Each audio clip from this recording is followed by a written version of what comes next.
কইরা 300 টাকা পকেটে নিতে পারি না। নাইলে গন্যা দেখেন পকেটে কয় টাকা আছে। এই যে সকালে বাইরেছি 400 টাকা পকেটে নাই। বাল বাচ্চা কি খাইবো? 15,000 টাকা ঋণ।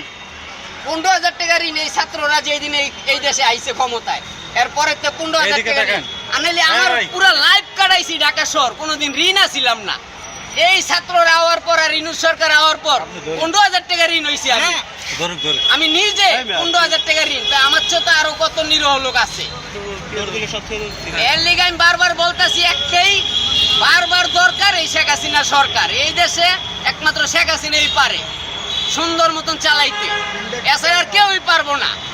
15 বছরে যে উন্নত করছে 1,500 বছরও পারবো না ভাই এই উন্নত। শেখ হাসিনা তো 2,000 এর উপরে আপনার ওই ছাত্র মারছে, রিকশাওয়ালা মারছে।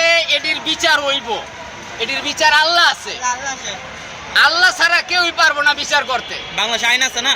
আইনে তো আছে এই ভাই, আইন তো হইলো উসিলা। ওই আল্লাহ যেদিন আমার